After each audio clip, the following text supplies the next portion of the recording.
They walked along toward the river, hopeless and shivering. Finally, they found one of those old carriages that one sees in Paris after nightfall. Clear, as there was no cab on the way, so for some time they had to walk along the river. At first, they were walking in the street. As they were in the street, then they were just walking along the river. They were shivering due to cold, and suddenly they found one old vehicle. There was one old cab, okay, and then they went to their home. It took them as far as their door, and they went wearily up. Wearily means they were very tired.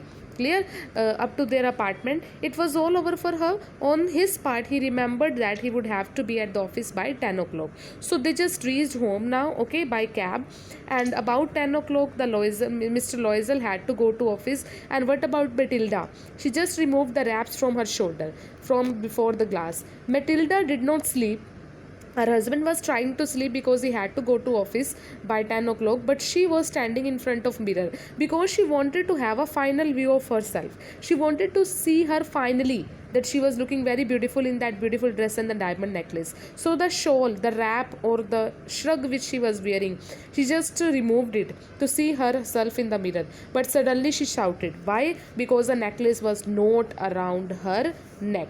Okay, the necklace was not there around her neck. It was lost. So she was just crying. She shouted. Okay. Loisel, already half undressed, asked, "What is the matter?" She turned towards him excitedly. I no longer have Madame Forestier's necklace. She was shouting, okay, because, and she was stammering also. She was not able to speak. And she told that she had lost Madame Forestier's necklace. He arose in dismay. He got up in dismay. Dismay means sadness. What? How is that? It is not possible.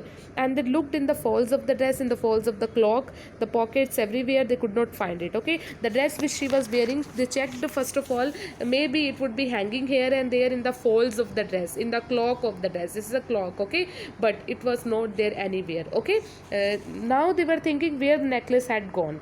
He asked, "You are sure you still had it when we left minister's ball?" Okay, minister's house. So husband asked her, "It was there around your neck when we were coming out of the home of minister?" Then she said, "Yes, I felt it as we came out." Okay, but if you had lost it in the street, we should have heard it fall.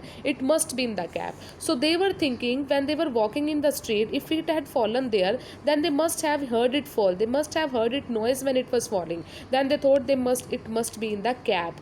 It must be in the vehicle by which they came to their